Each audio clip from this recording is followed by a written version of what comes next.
ಇನ್ನು ಹಣದ ಬರ ಗ್ಯಾರಂಟಿ ಭಾರದ ನಡುವೆಯೇ ಸರ್ಕಸ್ ಮಾಡ್ತಾ ಇರುವಂಥದ್ದು. ಗ್ಯಾರಂಟಿಗೆ ಕಡಿವಾಣ ಇಲ್ಲದೆ ಆರ್ಥಿಕ ಶಿಸ್ತು ಪಾಲನೆ ಆಗತ್ತಾ? ಕೇಂದ್ರದ ನೆರವು ಇಲ್ಲದ ಕಾರಣ ಕೊರತೆ ಏನಾದರೂ ಉಂಟಾಗಬಹುದಾ? ಕೊರತೆಯ ಚಾನ್ಸಸ್ ಇದೆಯಾ? ಅನ್ನಭಾಗ್ಯ ಫಲಾನುಭವಿಗಳಿಗೆ ಇಂದಿರಾ ಕಿಟ್, ಗೃಹಲಕ್ಷ್ಮಿ 2000 ಜೊತೆ ವಾರ್ಷಿಕ 2 ಸೀರೆ ನೀಡೋದಕ್ಕೆ ಚಿಂತನೆ ಕೂಡ ನಡೆಸಲಾಗ್ತಾ ಇದೆ ಅಂತ ಹೇಳಲಾಗ್ತಿದೆ. ವಸತಿ ಹಂಚಿಕೆ ಗೊಂದಲ ನಿವಾರಣೆ ಮಾಡಿ ಮನೆ ಹಂಚಿಕೆ ಕೂಡ ಅದು ಕೂಡ ಕೇಳಿಬರ್ತಾ ಇದೆ. ಹದಗೆಟ್ಟ ರಸ್ತೆ ಮೂಲಸೌಕರ್ಯಗಳ ಅಭಿವೃದ್ಧಿ, ಕೃಷ್ಣಾ ಮೇಲ್ದಂಡೆ ಯೋಜನೆ 3ನೇ ಹಂತಕ್ಕಾಗಿ ಅನುದಾನ. ಹಣದ ಬರ ಗ್ಯಾರಂಟಿಗೆ ಏನಾದರೂ ಕಡಿವಾಣವನ್ನ ಹಾಕತ್ತಾ? ಕೇಂದ್ರದ ನೆರವು ಇಲ್ಲದೆ ಇರೋ ಕಾರಣ ಕೊರತೆಯ ಬಜೆಟ್ ಏನಾದರೂ ಮಂಡನೆ ಆಗಬಹುದಾ? ಅನ್ನಭಾಗ್ಯ ಫಲಾನುಭವಿಗಳಿಗೆ ಇಂದಿರಾ ಕಿಟ್ ಅನ್ನು ಕೂಡ ಘೋಷಣೆ ಮಾಡಲಾಗುತ್ತೆ. ಗೃಹಲಕ್ಷ್ಮಿಯ ಜೊತೆಗೆ 2 ಸೀರೆ ನೀಡೋದಕ್ಕೂ ಕೂಡ ಚಿಂತನೆಯನ್ನ ನಡೆಸಲಾಗಿದೆಯಂತೆ. ಇನ್ನು ವಸತಿ ಹಂಚಿಕೆ ಗೊಂದಲ ಕೂಡ ಇದೆ. ಹದಗೆಟ್ಟಿರುವಂತಹ ರಸ್ತೆ ಮೂಲ ಸೌಕರ್ಯಗಳ ಅಭಿವೃದ್ಧಿಗಾಗಿ ಪ್ಯಾಕೇಜ್, ಕೃಷ್ಣಾ ಮೇಲ್ದಂಡೆ ಯೋಜನೆಗಾಗಿ ಅನುದಾನ, ಹೆಚ್ಚಿನ ಅನುದಾನ, ಸೊ ಇವೆಲ್ಲವೂ ಕೂಡ ಚಿಂತನೆಯನ್ನ ಮಾಡಲಾಗ್ತಾ ಇದೆ. ಒಂದಷ್ಟು ಗೊಂದಲಗಳು ಕೂಡ ಇದೆ. ಕೇಂದ್ರದ ಒಂದು ನೆರವು ಇಲ್ಲದೆ ಇರುವಂತಹ ರೀಸನ್ ಇಂದಾಗಿ ಕೊರತೆಯ ಬಜೆಟ್ ಏನಾದರೂ ಮಂಡಿಸಬಹುದಾ? ನಿರಾಸೆಯನ್ನ ಹುಟ್ಟಿಸ್ತಾರಾ ಕೇಂದ್ರದ ನೆರವು ಇಲ್ಲದೆ ಇರೋದ್ರಿಂದಾಗಿ? 4,50,00,000 ಮಂಡಿಸ್ತಾರೆ ಅನ್ನುವಂಥ ಮಾಹಿತಿ ಇದೆ. ಅಂದರೆ last time compare to last time ಅತಿ ಹೆಚ್ಚಾಗಿ ಬಜೆಟ್ ಮಂಡನೆ ಆಗಲಿದೆ ಅನ್ನುವಂಥ ಮಾತುಗಳು ಅಂದಾಜಿಸಲಾಗ್ತಾ ಇದೆ ಕೂಡ.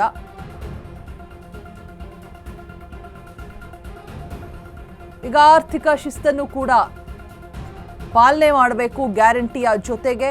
ಇದು ಸಿದ್ದರಾಮಯ್ಯನಿಗೆ ಬಹುದೊಡ್ಡ ಸವಾಲಂತಾನೆ ಹೇಳಬಹುದು. ಇದನ್ನ ಬ್ಯಾಲೆನ್ಸ್ ಮಾಡೋಕೆ ಹೋಗಿ ಗ್ಯಾರಂಟಿಗೆ ಏನಾದರೂ ಕಡಿವಾಣ ಬೀಳುತ್ತಾ? ಆಲ್ರೆಡಿ ಹಿಂದೆ ಜನರು ಪ್ರಶ್ನೆ ಮಾಡಿದ್ರು, ನಮಗೆ ಕೆಲಸ ಕೊಡಿ, ಗ್ಯಾರಂಟಿ ತಗೊಂಡು ನಾವೇನ್ ಮಾಡೋಣ ಅಂತ ಹೇಳ್ಬಿಟ್ಟು. ಮತ್ತೊಂದು ಕಡೆ ಆಕ್ರೋಶ ಕೂಡ ವ್ಯಕ್ತಪಡಿಸ್ತಾ ಇದ್ರು. 2,000 ರೂಪಾಯಿ ಕೊಟ್ಟು ದಿನ ಬಳಕೆಯ ವಸ್ತುಗಳ ಬೆಲೆಯನ್ನ ಏರಿಕೆ ಮಾಡಿದ್ರೆ ಏನು ಬಂತು, ನಿಮ್ಗೆ ಯಾರು ಗ್ಯಾರಂಟಿ ಕೊಡಿ ಅಂತ ಕೇಳಿದ್ದು ಅನ್ನುವಂತಹ ಪ್ರಶ್ನೆಗಳನ್ನು ಕೂಡ ಜನರು ಸಿದ್ದರಾಮಯ್ಯ ಮುಂದಿಡ್ತಾ ಇದ್ರು. ಬಿಕಾಸ್ ತೊಗರಿ ಬೇಳೆ, ದಿನನಿತ್ಯದ ಬಳಸುವಂತಹ ಅಡಿಗೆ ಎಣ್ಣೆ, ಈ ರೇಟ್ಗಳೆಲ್ಲ ಜಾಸ್ತಿ ಆದಂತಹ ಸಂದರ್ಭದಲ್ಲಿ ಆಬ್ವಿಯಸ್ಲಿ ಎಲ್ಲೋ ಒಂದು ಕಡೆ ಒಂದು ಕೈಯಿಂದ ಕೊಟ್ಟು ಒಂದು ಕೈಯಿಂದ ತಗೊಳ್ಳೋ ಕೆಲಸ ಸರ್ಕಾರ ಮಾಡ್ತಾ ಇದೆಯಾ ಅನ್ನುವಂತಹ ಅನುಮಾನದಿಂದ ಮತ್ತೆ ದಿನನಿತ್ಯದ ವಸ್ತು ಬಳಕೆಗಳ ಬೆಲೆ ಏರಿಕೆಯಿಂದ ಜನರಿಗೆ ಬರೆ ಬಿದ್ದಾಗಾಗಿ ಪುನಃ ಪ್ರಶ್ನೆ ಮಾಡಿದ್ರು, ನಿಮ್ಮ ಗ್ಯಾರಂಟಿಗಳು ಯಾರಿಗೆ ಬೇಕು? ದಿನನಿತ್ಯದ ವಸ್ತು ಬೆಲೆ ಏರಿಕೆ ಮಾಡಬೇಡಿ, ಪೆಟ್ರೋಲ್ ಬೆಲೆ ಆಗಿರ್ಬೋದು, ಡೀಸೆಲ್ ಬೆಲೆ ಆಗಿರ್ಬೋದು, ಸೊ ಇವೆಲ್ಲವೂ ಕೂಡ ಕ್ರಮೇಣ ಏರಿಕೆಯನ್ನ ಕಾಣ್ತಾ ಬಂತು. ಸೊ ಹಾಗಾಗಿ ಈ ರೀತಿ ಗ್ಯಾರಂಟಿಯನ್ನೇನಾದ್ರೂ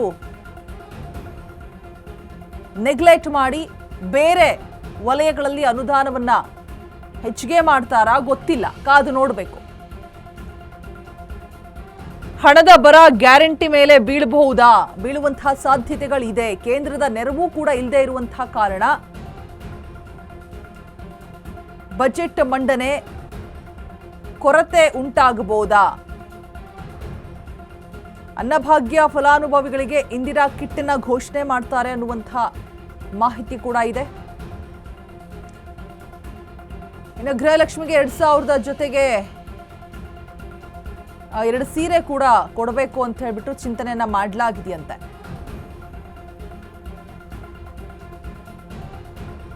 ಇನ್ನು ಶಿಕ್ಷಣ ಕ್ಷೇತ್ರದ ನಿರೀಕ್ಷೆಗಳು ಏನೆಲ್ಲ ಇದೆ ಅಂತ ನೋಡ್ತಾ ಹೋಗೋದಾದ್ರೆ,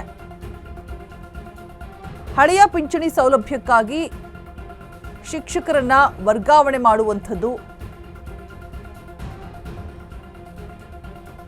ರಾಜ್ಯಾದ್ಯಂತ ಕರ್ನಾಟಕ ಪಬ್ಲಿಕ್ ಶಾಲೆಗಳ ಸಂಖ್ಯೆಯನ್ನ ಹೆಚ್ಚಳ ಮಾಡುವಂಥದ್ದು, ಹಿಂದುಳಿದ ವರ್ಗದ ವಿದ್ಯಾರ್ಥಿಗಳಿಗೆ ವಿಶೇಷ ಯೋಜನೆಯನ್ನ ಕೊಡಬೇಕು ಅನ್ನುವಂಥದ್ದು, ಯುಪಿಎಸ್ಸಿ ಪರೀಕ್ಷಾ ತರಬೇತಿಗಳು, ಅತಿಥಿ ಶಿಕ್ಷಕರು ಉಪನ್ಯಾಸಕರಿಗೆ ಗೌರವ ಧನವನ್ನ ಹೆಚ್ಚಿಗೆ ಮಾಡಬೇಕು ಅನ್ನುವಂಥದ್ದು,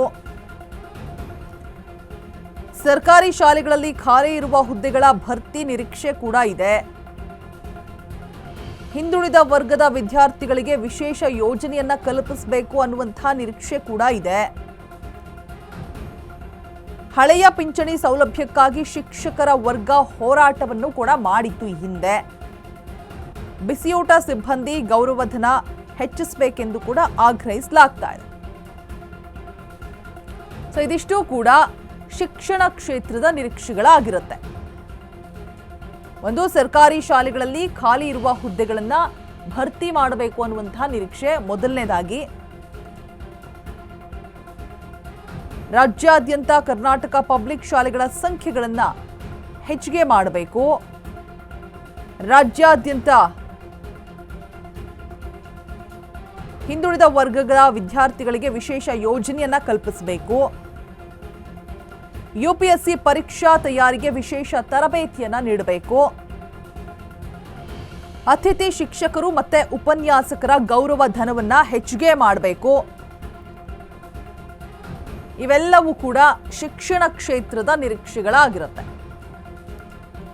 ಇನ್ನು ಕೈಗಾರಿಕಾ ಕ್ಷೇತ್ರದ ನಿರೀಕ್ಷೆಗಳು ಏನೆಲ್ಲ ಇದೆ ಅದನ್ನ ನೋಡ್ತಾ ಹೋಗೋದಾದ್ರೆ, ಬಂಡವಾಳ ಆಕರ್ಷಣೆಗೆ ಉದ್ಯಮಗಳ ಸ್ಥಾಪನೆ ಪ್ರಕ್ರಿಯೆ ಸರಳೀಕರಣ, ಬೆಂಗಳೂರಿನ ಹೊರಗೂ ಕೈಗಾರಿಕೆಗಳ ಬೆಳವಣಿಗೆಗೆ ಹೆಚ್ಚಿನ ಆದ್ಯತೆ, ಕೈಗಾರಿಕಾ ವಲಯಕ್ಕೆ ಸಾಲದ ಅರಿವು ಹೆಚ್ಚಿಸೋದಕ್ಕೆ ಪೂರಕ ಯೋಜನೆ, ಉತ್ಪಾದನಾ ವಲಯ ಬೆಳವಣಿಗೆಗೆ ಪ್ರೋತ್ಸಾಹಕ್ಕೆ ಒತ್ತಾಯ, ರಾಜ್ಯಕ್ಕೆ ಪ್ರತ್ಯೇಕ ಎಂಎಸ್ಎಂಇ ನೀತಿ ಮತ್ತೆ ಕೈಗಾರಿಕೆಗೆ ಉತ್ತೇಜನ, ಕೈಗಾರಿಕಾ ಕ್ಷೇತ್ರಗಳ ಮೂಲ ಸೌಕರ್ಯ ಅಭಿವೃದ್ಧಿ ನಿರೀಕ್ಷೆ, ಇಂಧನ ವಲಯ ಮತ್ತೆ ಹಸಿರು ಇಂಧನಕ್ಕೆ ನೆರವಿನ ನಿರೀಕ್ಷೆ, ಕೌಶಲ್ಯಾಭಿವೃದ್ಧಿ ಚಟುವಟಿಕೆಗೆ ವಿಶೇಷ ಯೋಜನೆ ಘೋಷಣೆ, 100% ನವೀಕರಿಸಬಹುದಾದ ಇಂಧನ ಬಳಸುವ ಕೈಗಾರಿಕೆಗಳಿಗೆ ವಿಶೇಷವಾದಂತಹ ಸಬ್ಸಿಡಿ.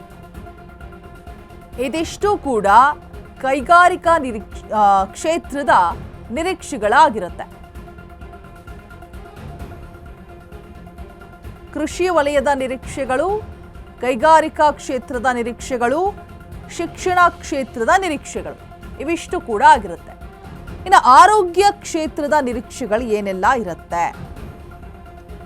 ಸರ್ಕಾರಿ ಆಸ್ಪತ್ರೆ ಮೂಲಸೌಕರ್ಯ ಹೆಚ್ಚಿಸೋದಕ್ಕೆ ಅನುದಾನ ಬಿಡುಗಡೆ ಮಾಡಬೇಕು ಅನ್ನುವಂಥದ್ದು, ಇನ್ನು ಅಗತ್ಯವಿರುವಂತಹ ಆಸ್ಪತ್ರೆಗಳಲ್ಲಿ ಹಾಸಿಗೆ ಪ್ರಮಾಣವನ್ನ ಹೆಚ್ಚಳ ಮಾಡಬೇಕು ಅನ್ನುವಂಥದ್ದು, ಆಧುನಿಕ ವೈದ್ಯಕೀಯ ಉಪಕರಣಗಳ ನವೀಕರಣ, ಡಯಾಲಿಸಿಸ್ ಕ್ಯಾನ್ಸರ್ ಚಿಕಿತ್ಸೆ ಘಟಕಗಳ ಸ್ಥಾಪನೆ ನಿರೀಕ್ಷೆ,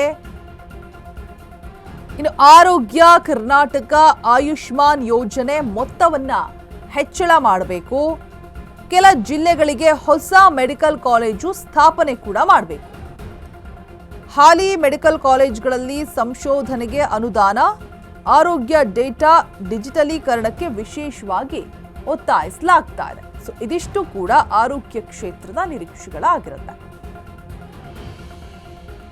ಸೊ ಇವತ್ತಿನ ಬಜೆಟ್ಗಾಗಿ ಎಲ್ಲರೂ ಕೂಡ ಕಾತರರಾಗಿದ್ದಾರೆ. ಒಂದಿಷ್ಟು ನಿರೀಕ್ಷೆಗಳು ಕೂಡ ಇದೆ. ಸಿದ್ದರಾಮಯ್ಯನವರ ಮೇಲೆ ಭರವಸೆ ಕೂಡ ಇದೆ.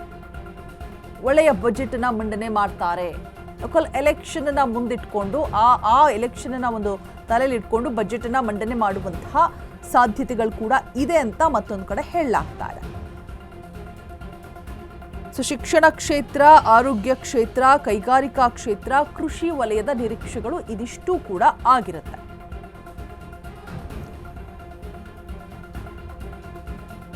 ಬಜೆಟ್ನ ಪ್ರಮುಖ ನಿರೀಕ್ಷೆಗಳು ಇವಿಷ್ಟು ಕೂಡ. ಪಂಚ ಗ್ಯಾರಂಟಿ ಯೋಜನೆಗಳಿಗೆ ಹೆಚ್ಚಿನ ಅನುದಾನ ಕೊಡುವಂತಹ ಸಾಧ್ಯತೆಗಳು ಕೂಡ ಇದೆ ಅಂತ ಮತ್ತೊಂದು ಕಡೆ ಹೇಳಲಾಗ್ತಾ ಇದೆ. ಮೂಲಸೌಕರ್ಯ ಅಭಿವೃದ್ಧಿ, ಕೃಷಿ, ನೀರಾವರಿ, ಶಿಕ್ಷಣ ಹಾಗೆ ಆರೋಗ್ಯ ಕ್ಷೇತ್ರಗಳಿಗೆ ಹೆಚ್ಚುವರಿಯಾದಂತಹ ಹೂಡಿಕೆಗೆ ಒತ್ತಾಯ ಕೂಡ ಕೇಳಿ ಬರ್ತಾ ಇರುವಂಥದ್ದು. ಕೈಗಾರಿಕೆ, ಪ್ರವಾಸೋದ್ಯಮ, ಶಿಕ್ಷಣ, ಹೈನುಗಾರಿಕೆ, ಸಾರಿಗೆ ಇದಿಷ್ಟಕ್ಕೂ ಕೂಡ ಆದ್ಯತೆಯನ್ನ ನೀಡಬೇಕು ಅನ್ನುವಂತಹ ಬೇಡಿಕೆ ಕೂಡ ಇದೆ.